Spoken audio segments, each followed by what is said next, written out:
এক নদীতে থাকত এক সাদাসিধে কুমির, আর তার পাশের জঙ্গলেই ছিল এক ধূর্ত শিয়ালের বাস। দুজনের মধ্যে বেশ ভাব ছিল। একদিন শিয়াল এসে কুমিরকে বুদ্ধি দিল। কি গো কুমির ভায়া, সারাদিন শুধু শিকারের ধান্ধায় ভেসে বেড়ালে কি আর চলে? এসো, আমরা দুজনে মিলে চাষবাস করি। যা ফসল ফলবে দুজনে সমান ভাগ করে নেব। বাহ, এ তো দারুণ বুদ্ধি। চলো আজ থেকেই লেগে পড়া যাক। দুজনের পরিশ্রমে জমি একেবারে সোনায় সোহাগা হয়ে উঠবে। তা কি চাষ করা যায় বলো তো? কুমিরের তো শুনে দারুণ লাগলো। সে ভাবল চাষ করলে আর খাবারের জন্য কোনো চিন্তাই থাকবে না। ব্যাস, দুজনে মিলে নদীর ধারে এক টুকরো জমি বেছে নিল। কুমির তার ধারালো দাঁত আর গায়ের জোর দিয়ে জমি তৈরি করতে লেগে গেল, আর শিয়াল তার বুদ্ধির খেল দেখিয়ে চাষের ছক কষতে লাগলো। দুজনেই ছিল খুব উৎসাহী, কিন্তু বেচারা কুমির খুনাক্ষরেও টের পায়নি যে তার প্রিয় বন্ধুর মাথায় আসলে অন্য মতলব ঘুরছে। শিয়াল প্রস্তাব দিল, বন্ধু, চলো প্রথমে আলু চাষ করি, এতে খুব লাভ। কুমির এক কথাই রাজি। দুজন মিলে জমিতে আলুর বীজ পুঁতে দিল। গাছ যখন বড় হতে শুরু করলো, কুমির ভাবল এবার শিয়ালকে একটু জব্দ করতে হবে। সে আগে ভাগেই শিয়ালকে ডেকে বলল, বন্ধু, আমি কিন্তু এবার গাছের আগার দিকটা নেব, আর তুমি গোড়ার দিকটা নাও।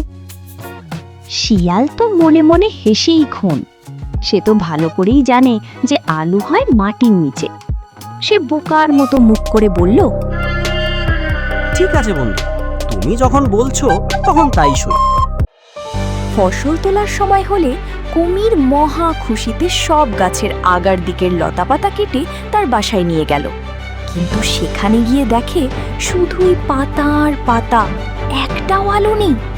মন খারাপ করে সে মাঠে ফিরে এসে দেখে শিয়াল মাটি খুঁড়ে বড় বড় গোল গোল আলু বস্তায় ভরছে আর মিটি মিটি হাসছে। কুমির তখন বুঝলো কি সাংঘাতিক ঠকাটাই না সে ঠকেছে। সে রাগে গড়গড় করতে করতে বলল, আচ্ছা, এবার না হয় হলো, কিন্তু পরের বার তোমায় আমি দেখে নেব। পরের বার শিয়াল ধান চাষের কথা বলল। কুমিরের মাথায় তখন পুরনো বুদ্ধি। গতবার আগার অংশ নিয়ে ঠকেছে, এবার আর সেই ভুল করা যাবে না। সে শিয়ালকে ডেকে বলল, শোনো বন্ধু, এবার কিন্তু আমি গোড়ার দিকটা নেব, তুমি আগার দিকটা নিতে পারো, আমার কোনো আপত্তি নেই। শিয়াল মুচকি হেসে বলল, যেমন তোমার ইচ্ছে বন্ধু। চাষের পর মাঠ যখন সোনালি ধানে ভরে গেল, শিয়াল মনের আনন্দে আগার দিকের সোনালি শীষগুলো কেটে নিয়ে গেল। এদিকে কুমির তো এবার খুব খুশি। সে ভাবল সব ধান এবার তার।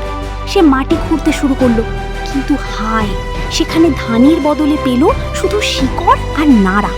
লাভের লাভ তো কিছুই হলো না, উল্টে নিজের বোকামির জন্য মনটা আরও দমে গেল। শিয়াল তাকে আবারও ঠকিয়েছে ভেবে কুমিরের রাগে শরীর জ্বলে গেল। সে ঠিক করলো পরের বার এমন ভাগ চাইবে যাতে শিয়াল তাকে আর বোকা বানাতে না পারে। শিয়ালের চালাকি ধরতে না পেরে কুমির এবার মরিয়া হয়ে উঠল।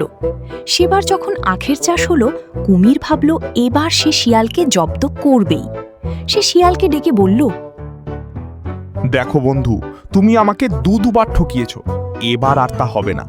এবার আমি গাছের আগার দিকও নেব, গোড়ার দিকও নেব, মাঝখানে যা থাকে সেটা তুমি নিও।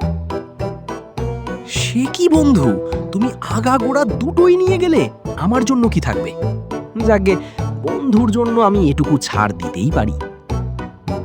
আখ পাকার পর কথা মতো কুমির আখের আগার দিকের পাতা আর গোড়ার শিকড় কেটে বাড়ি নিয়ে এলো, আর শিয়াল আখের মিষ্টি মাঝের অংশগুলো কেটে নিয়ে মনের সুখে খেতে শুরু করলো।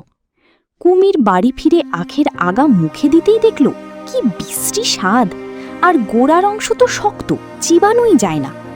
তখনই সে বুঝতে পারল শিয়াল তাকে এবারও কি ভয়ানকভাবে ঠকিয়েছে। আসল মিষ্টি জিনিসটাই তো শিয়াল নিয়ে গেছে।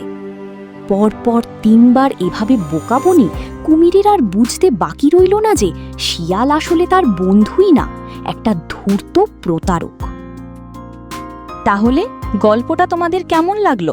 কুমিরের বোকামির জন্য কষ্ট হচ্ছে নাকি শিয়ালের চালাকি দেখে মজা পেলে? কমেন্ট করে অবশ্যই জানিও। আর হ্যাঁ, এই রকম মজার মজার সব গল্প যদি আরও শুনতে চাও তাহলে চ্যানেলটা সাবস্ক্রাইব করতে একদম ভুলো না। ভিডিওটা ভালো লাগলে একটা লাইক দিও আর বন্ধুদের সাথে শেয়ার করে নিও।